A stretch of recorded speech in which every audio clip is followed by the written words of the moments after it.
Individuals. Hey, how you doing? Um, Let me speak light on something and how weird people are. Um, First of all, never said that your husband was an abuser, okay? Because he couldn't abuse me. Let's just be clear. He abuses you. Let's be clear on that, okay? Let's be clear on that. He abuses you. Your husband could never abuse me. So that's never a comment Sabrina used, okay? Let's be clear on that. Number two, me speaking about what I experienced is my experience, okay? Okay? Your husband put a gun to my head after me looking out for you on several occasions. You are the battered woman. I'm saying you're the woman that's always somewhere crying. You're the one that's always being cheated on. You're the one. I'm saying but you the one that wants to go run to your friends and tell them what he did wrong in X, Y, and Z. And I was so young, I did not know. I didn't know to not listen to a woman when she's going crazy and crying about her relationship. The only thing I knew is that my friend was going through X, Y, and Z, and I jumped the fuck in like the dumbass I was. But the facts do remain the same.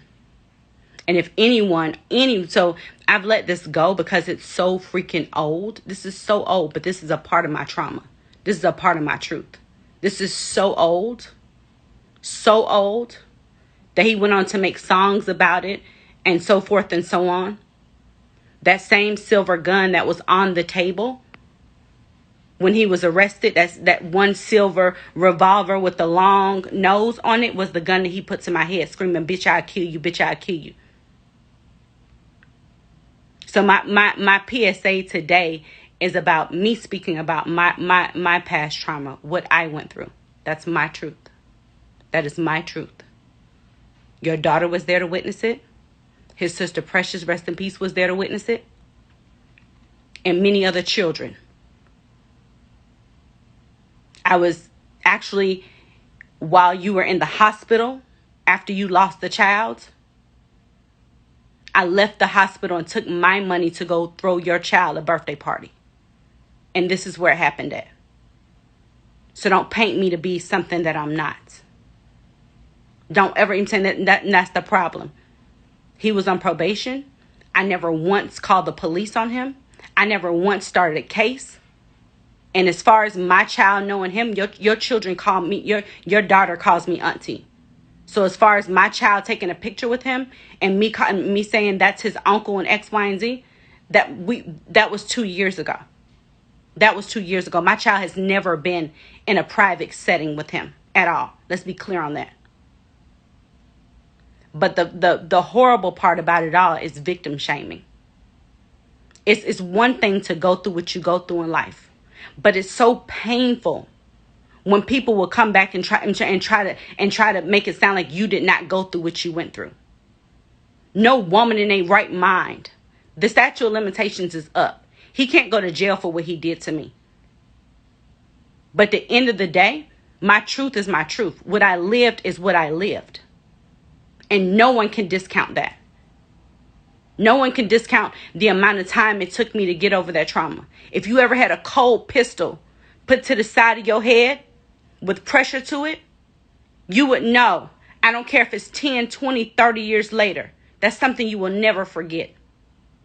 You will never forget that moment of someone threatening and pushing a gun, a cold gun, against your face and your head, saying, "Bitch, I'll kill you, bitch, I'll kill you." I don't care how many years ago it happened.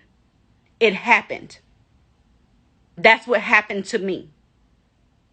And I'd be damned if anybody tries to say I'm speaking on something for clout or this and third. I don't need any clout for something that A, I didn't sue him for, and B, I didn't get him arrested for. I thought in my character at that young age I was at, that was me being down. Knowing someone was on paperwork. Knowing someone had a family and X, Y, and Z. Not to sue them. Not to go to the police on them. I think it speaks more to my character to move forward. To move forward and try to move on.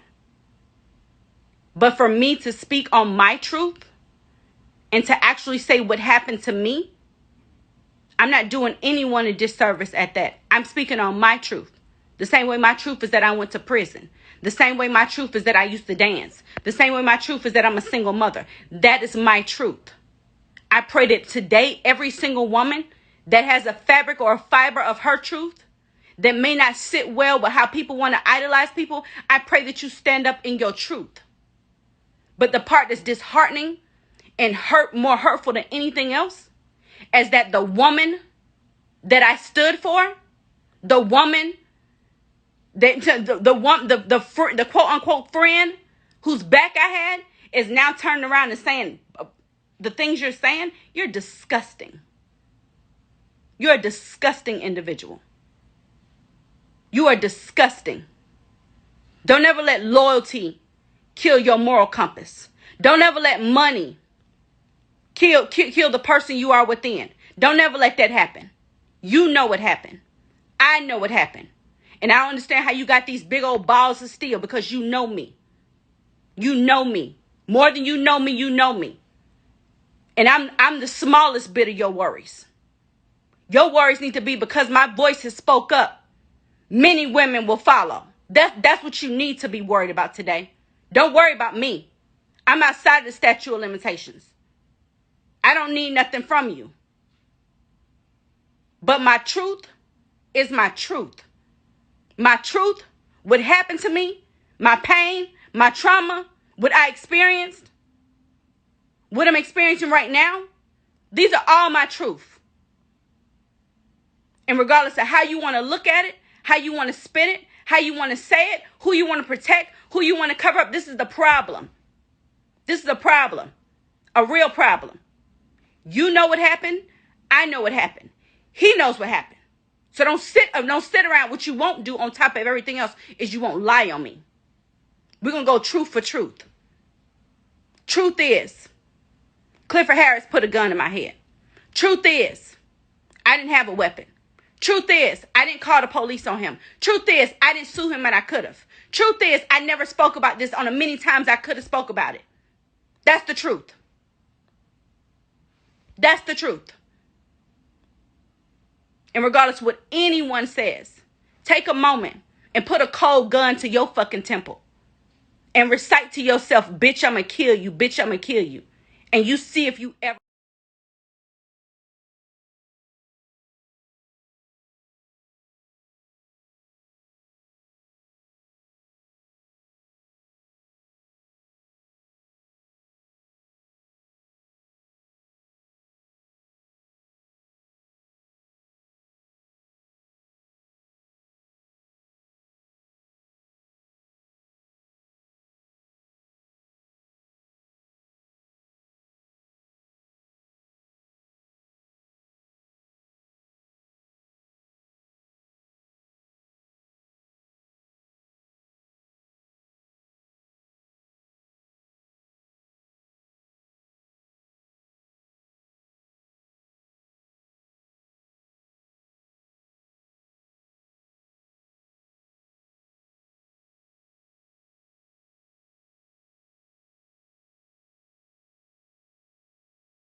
To this day, I don't know who those two men were. So where was Tip when all this was happening? He was in a room on the other side of us. So it was like a hall. And it was, okay, so you know how an apartment building is like 3 different halls, like the build of an apartment building, where it's like a hallway in different apartment buildings. It was like we were in one room, but I was waiting on Tip. Like I was supposed to be singing for him, giving him my demo. I was supposed to be meeting him. Did he know that? Did he see you take a drink, or was he? Did you ever encounter him at all? So on the way out, it was like I met him, but I didn't get a chance to like sit and fully talk with him. But you know, him and the guy did like a high five, and he was like, "Y'all wild," and he said, "Y'all wild." Yeah. After they raped you, who said y'all wild? Tip. How were you when this happened? Like, what year was this? I was 16, and this was, I want to say, was it 2011? I know because the only reason I know it was 2011, and Tip had just, I think he just got out of jail, or he was just about to go to jail. One of those, because I remember the guy talking about it. That they you got paid and you had to sign something? Yeah, so basically to shut up, the dude paid me $12,000. I had to sign a paper, but I signed the paper like drunk still. So I signed the paper, and I didn't have a way back home. The dude was supposed to pay for my way back home. So I wound up having to call my mom, and my mom actually flew to Atlanta, and they made my mom sign the paper. But the guy explained to me that the paper was just because I was around such a high profile celebrity. Anything that happened with that, so like surrounding that celebrity, I couldn't talk. So he made me and my mother sign the paper.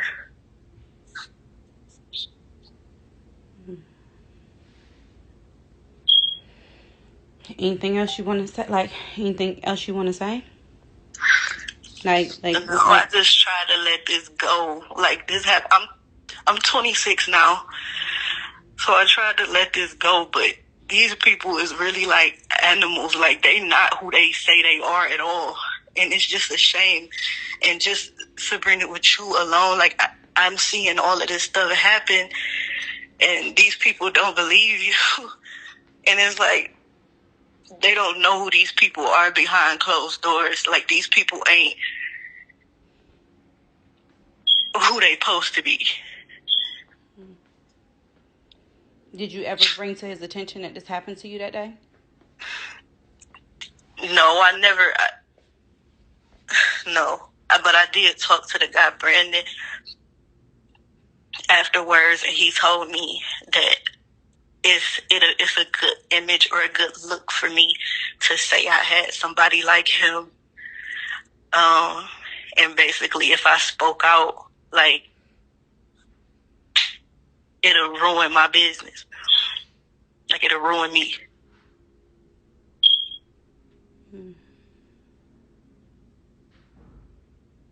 I'm sorry that happened to you. I'm sorry that me bringing up what I brought up has opened up wounds for so many people. The young lady who, dealt with the kidnapping, she's coming on live in a minute. You and, like, I know a lot of y'all are scared to speak out and all this kind of stuff, but, like, don't be scared. Don't be scared. Don't be scared. It's like these people, because they such high profile celebrities, it's like these people is animals, man. Like, and people don't believe it because we normal folk, like we regular people. So they make it seem like, oh, she doing this for clout, or she doing it. Who the hell gonna lie about rape? Like, I was 16, they drugged me.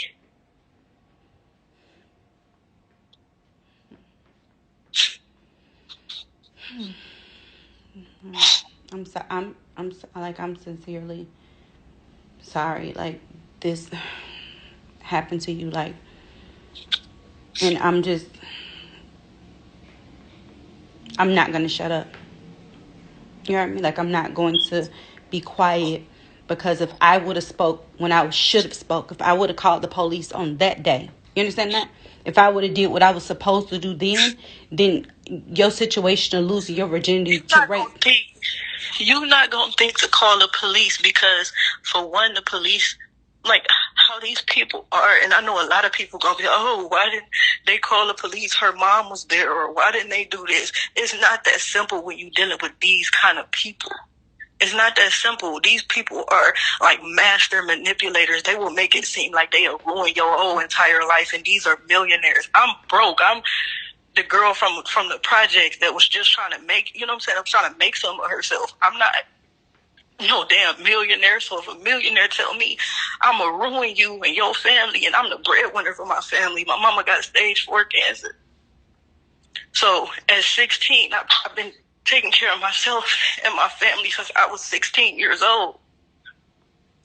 So, of course, if they tell me, oh, I'm going to ruin you, or I'm going to do this to you, or I'm going to do that, you're not going to think, let me call the police, because you're going to think, I got to eat, I got to feed my family, I got to do this. These people going to cause hectic. I can't afford to go to war with them. And that's exactly what I did after what happened to me. I went to war with them.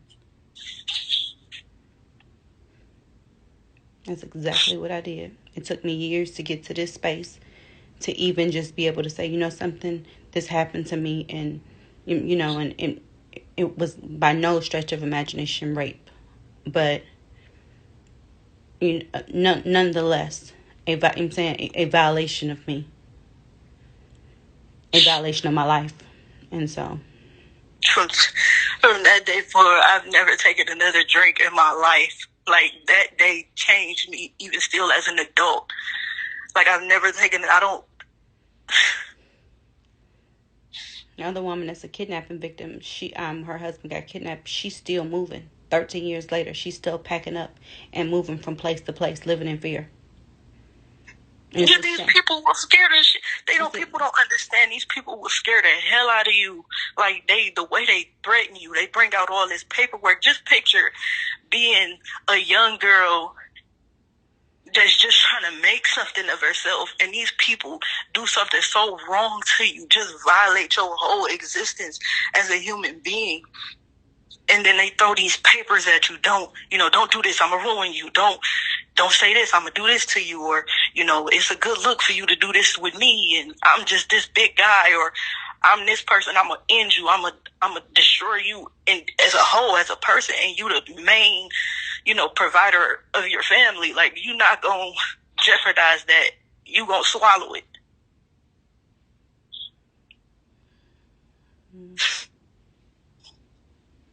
Did you leave Atlanta after that? Did I leave who? Atlanta. Are you still you still in that area, or are you in a different area? No. I've never lived in Atlanta.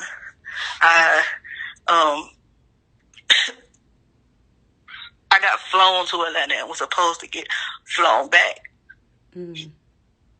So it was a business, and it wasn't like, because I know people try to make it seem like, oh, she flew to Atlanta to meet this guy, to do this, to do that. No, it was not that.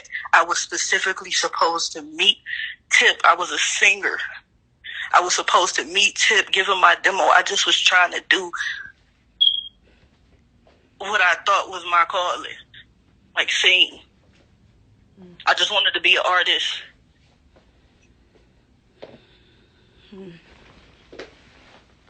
Well, I'm gathering, like,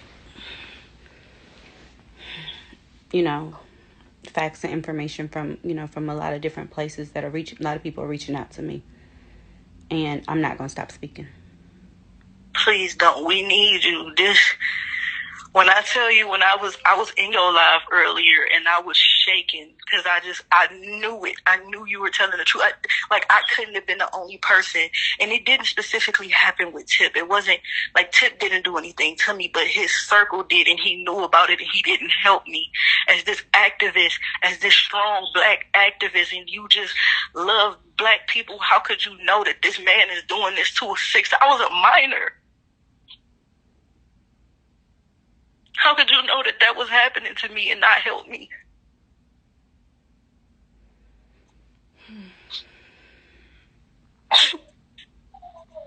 I'm 26 and it still hurts to this day. I'm 26.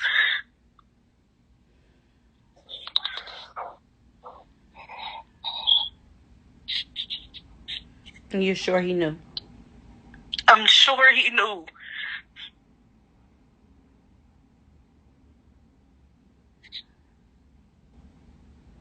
Mm-mm.